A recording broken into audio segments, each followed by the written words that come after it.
going to talk a little bit about public school district tax rate and the Truth in Taxation law that applies to public schools. So give us a quick overview first of what is a tax rate for a school district and what is Red Oak ISD's? Tax rate is set by the school board, and our current tax rate it's two different sections. It's maintenance and operations, and it's interest and sinking. So our maintenance and operation tax is 0.9429, and our INS is 0.3481. It makes our total tax rate here at Red Oak ISD 1.2910. So that's our total rate that is set by the school district. Truth in taxation is a term that's been thrown around recently. Talk to us a little bit about what is the purpose of truth in taxation and how does it impact a school district setting their tax rate? Yes, it's more of a transparency factor, truth in taxation, because what happens is you have a lot of things you have to look at. You have to look at the general operations. You have to look at the growth that is coming into your school district. You have to look at the needs that are occurring and what it's going to cost to actually run that district. And so what that entails is publicizing and letting the people know this is the tax rate that is being proposed. The no new revenue tax rate, this is what that would be, and here is the proposed tax rate.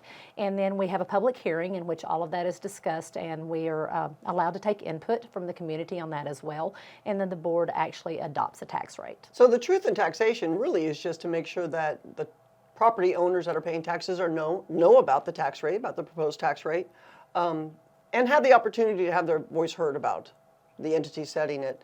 Yes.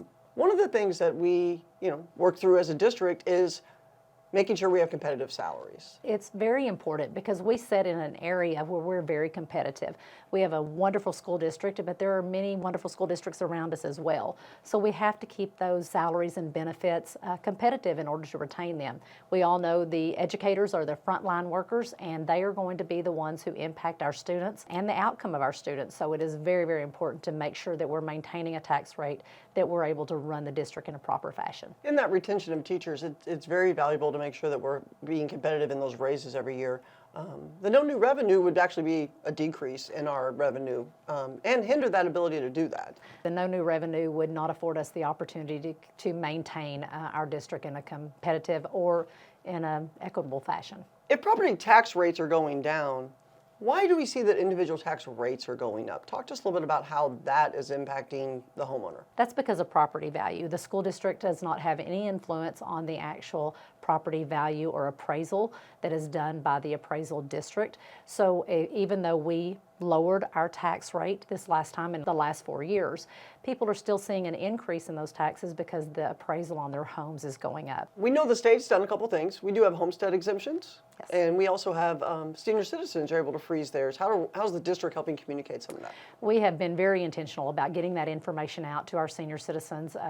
All they have to do is file that exemption, and if they are the adequate age, then they are locked in. It's called a ceiling for school districts, and there's a ceiling placed on their property value where even if their appraisal goes up, their taxable appraisal cannot be increased. The appraisals are increasing. Why? We are a growing district. We are a great community. We're a small town, but yet we're right on the brink of all the amenities that are offered in the city. And we do have a great school district, which is enticing people to come to our area. So with that growth and people coming in, then actually the appraisals do go up, and they have gone up across the state of Texas as well.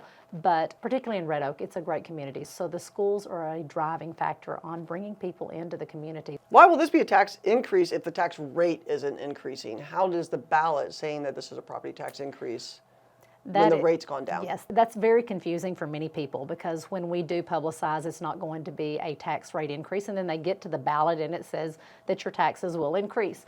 That has to do with extending that debt. If you have $80 million in debt now and you're making that payment, but then you actually pass another bond and now you're going to have $180 million in debt. Well, thank you for your input on that, and we'll see you at the next segment. Also, I appreciate your time.